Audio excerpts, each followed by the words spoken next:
पहले अशोक आपके पास आ रहा हूं, क्योंकि अशोक और मानस मेरे दो उत्तर प्रदेश के ऐसे रिपोर्टर हैं जो कि यूपी की राजनीति की रग रग समझते हैं, यूपी की राजनीति को लगातार कवर करते हैं, पूरा चुनाव भी कवर कर रहे हैं ग्राउंड पे।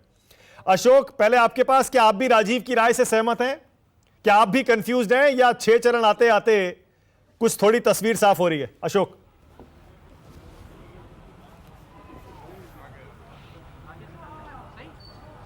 देखिए, इतना तो है कि अभी तक 6 चरणों के चुनाव में जो बात अभी राजीव जी ने कही उससे पूरी तरह से मैं सहमत हूं।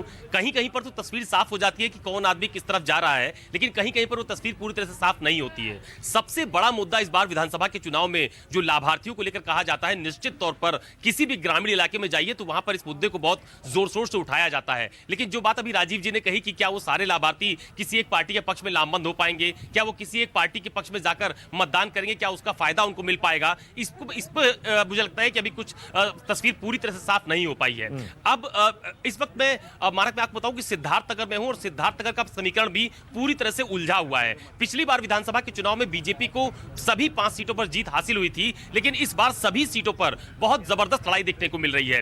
एक सीट बीजेपी की जो सहयोगी अपना दल है उसके खाते में गई थी, लेकिन उन्होंने अपने सिटिंग जो विधायक थे उनका टिकट काटा और उनकी जगह किसी दूसरे व्यक्ति को उम्मीदवार बनाया, और जिस व्यक्ति का टिकट काटा गया जो कि सिटिंग विधायक था, उन्होंने बगावत की और दूसरे दल से टिकट लेकर वो चुनावी मैदान में उतर चुके हैं। यानी कि उस सीट को का जो समीकरण है बीजेपी के पक्ष का, उसको बिगाड़ने की पूरी कोशिश की गई है। दूसरी बात, सिद्धार्थनगर के 3 ऐसे बड़े चेहरे हैं जिनकी चर्चा हर जगह पर होती है कि इस बार उनकी प्रतिष्ठा दांव पर लगी हुई है। माता प्रसाद पांडे जो कि यूपी विधानसभा के अध्यक्ष रह चुके हैं, समाजवादी पार्टी के बहुत पुराने और कद्दावर नेता हैं, मुलायम सिंह यादव के साथी माने जाते हैं। उनके सामने basic education minister Satish Yadav इस बार फिर विधानसभा के चुनाव में, पिछली बार सतीश द्विवेदी उनसे चुनाव जीत गए थे, लेकिन इस बार उनकी सीट पर बहुत ज्यादा कांटे की टक्कर देखने को मिल रही है। दूसरी सीट जयप्रताप सिंह की है जो कि उत्तर प्रदेश के स्वास्थ्य मंत्री भी हैं। वो कोरोना काल में जो कुछ भी काम सरकार की तरफ से किया गया उसका हवाला देते हैं, लगातार कैंपेन भी करते रहे। आज उनके सामने भी समाजवादी पार्टी का जो, या यूं कहे कि गठबंधन का जो उम्मीदवार है वो बहुत प्रमुखता से उनके सामने खड़ा हुआ है। ठीक इसी तरह की स्थिति सिद्धार्थनगर की 5 विधानसभा सीटों पर देखने को मिल रही है, और मतदाता भी किस आधार पर वोट कर रहे हैं, क्योंकि कैमरे के सामने वो कुछ और कहते हैं और जब वो अंदर जाते हैं तो उनका मूड बदल जाता है। इस तरह की तस्वीरें हम लोगों ने आज सिद्धार्थनगर में देखी भी है। आप देखिए कि बहुत सारे लोग, चूंकि हम लोग यहाँ पर कैमरे में बात कर रहे हैं तो तमाम सारे लोग भी यहाँ पर हमारे साथ मानक मौजूद हैं, उनसे भी बात करते हैं, समझने की कोशिश करते हैं। अब सिद्धार्थनगर में किसकी लड़ाई? एक्चुअली सपा और बीजेपी की है। हाँ। और कांटे का टक्कर है, मतलब पलटा किसी भी भारी हो सकता है। कुछ कह नहीं सकते। पिछली बार जैसे 50,000 के आसपास बीजेपी ने जीता था, लेकिन इस बार लड़ाई जो है 10 से 15,000 के बीच में होगा। चाहे 10-15 से वो प्लस करेंगे, चाहे 10-15 से। क्योंकि हम लोग फील्ड वर्क कर रहे हैं, फील्ड में घूमते हैं, देखते हैं, ये एकदम बहुत ही टफ चुनाव है। सिद्धार्थनगर सदर तो बहुत टफ है। हाँ। अच्छा, मुद्दे क्या है इस बार चुनाव? जाहिर सी बात है, बेरोजगारी एक बड़ा मुद्दा है। बेसिकली मैं तो प्राइवेट कंपनी में काम करता हूँ, और साथ साथ जो महंगाई है एक बड़ा मुद्दा है, क्योंकि हम लोग को अब सरकार की तरफ से बोला जाता है कि फ्री राशन दिया जा रहा है, बट कहीं ना कहीं हमारे इनकम टैक्स जो है कि हर महीना हम लोग 10,000 से 12,000 रुपये मेरे तरफ से इनकम टैक्स पे होता है। तो कहीं ना कहीं एक हमारा ही पैसा होता है, सरकार अपने पास से तो पैसा देती नहीं है। इस चीज़ों को भी समझने की ज़रूरत है, और कहीं ना कहीं लोग समझ रहे हैं, ग्राउंड लेवल पर लोग समझ रहे हैं। और जो मेन मुद्दा है बेरोजगारी का है और महंगाई का है। क्या मुद्दा है? ये मुद्दा जो है, सबसे पहले बेरोजगारी है, महंगाई है, और साथ में पेंशन का भी एक मुद्दा है। आप सरकारी कर्मचारी हैं क्या? नहीं, मेरे घर में ज़्यादातर लोग सरकारी कर्मचारी हैं, हम एक प्राइवेट में वर्क कर रहे हैं, तो इसलिए देखा है सब जो बूढ़े हो जाते हैं, पेंशन वाले जो वादे किए गए उससे प्रभावित है? हाँ, उससे प्रभावित है।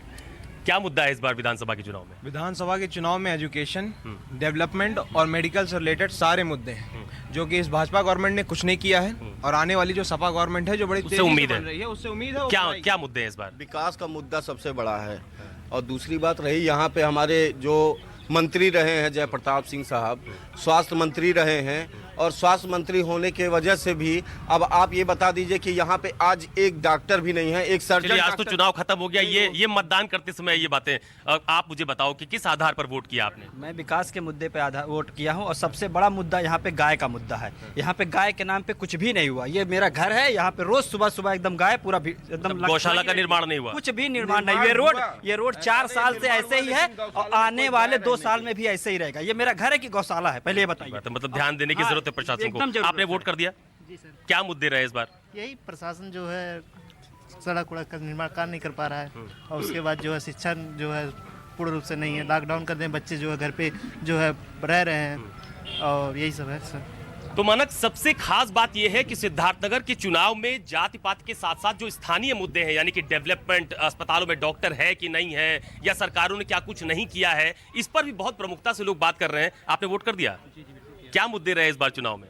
बेरोजगारी, महंगाई और जमीनी हकीकत पे सरकार कुछ कर नहीं पाई, फेल हो चुकी है।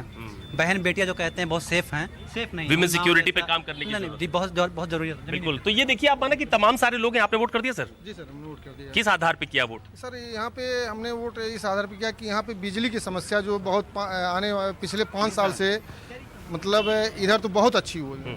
हमने अभी बिजली की समस्या को बहुत अच्छा मतलब इस समय महसूस कर रहा हूँ। सपा के समय में सर बिजली का बहुत ज़्यादा दिक्कत था, क्योंकि वहाँ पे ये इंतजार करना 3 घंटे के बिजली की कटौती। मतलब इस सरकार ने बिजली अच्छी दी? जी बहुत अच्छी दी। जी सर। तो ये तमाम सारे लोग हैं मानक, जिनको आपने सुना। लेकिन जो बात मैं अभी थोड़ी देर पहले भी कह रहा था कि राजनीतिक मुद्दों के साथ साथ जो यहाँ के स्थानीय मुद्दे हैं, यानी कि रोड कैसी है, बिजली कैसी आ रही है, रोजगार पर सरकार को क्या करना चाहिए, अस्पतालों में डॉक्टर होने चाहिए कि नहीं होने चाहिए, ये तकरीबन हर जगह देखने को मिला है। लेकिन सबसे जो खास बात है कि आपको याद होगा कि जब बाढ़ आती है तो सिद्धार्थनगर जिला सबसे ज्यादा प्रभावित होता है, लेकिन उसको लेकर आम आदमी के मन में कोई बहुत बड़ा वो एक इश्यू नहीं है, वो एक मुद्दा नहीं है। मुद्दे यहाँ के स्थानीय जो आम लोग हैं, जिनसे जुड़ा हुआ है, उसको एक प्रमुखता से लोग उठा रहे हैं और ये कह रहे हैं कि उसी आधार पर उन्होंने वोट किया है। तो फिलहाल अब बहुत थोड़ा सा वक्त बचा हुआ है। मेरे ठीक पीछे आप देखिए कि ये मतदान केंद्र भी है। अभी कुछ थोड़े बहुत लोग हैं बचे हुए, वो सिंगल डबल में आके फिलहाल यहाँ पर वोट भी कर रहे हैं। और ऐसे तमाम सारे पोलिंग सेंटर्स हैं सिद्धार्थनगर में, जहां पर अभी शाम चूंकि मतदान का समय बहुत ज्यादा नहीं बचा है, लिहाजा आप जो बचे हुए लोग हैं वो भी निकलकर मतदान कर रहे हैं। नमस्कार, मैं हूं मानक गुप्ता। अगर आपको हमारा ये वीडियो पसंद आया हो तो इसे लाइक और शेयर जरूर करें, और हां, हमें सब्सक्राइब और फॉलो करना ना भूलें, ताकि आप देश और दुनिया की कोई खबर मिस ना करें। तो जुड़े रहिए हमारे साथ और देखते रहिए न्यूज़ 24।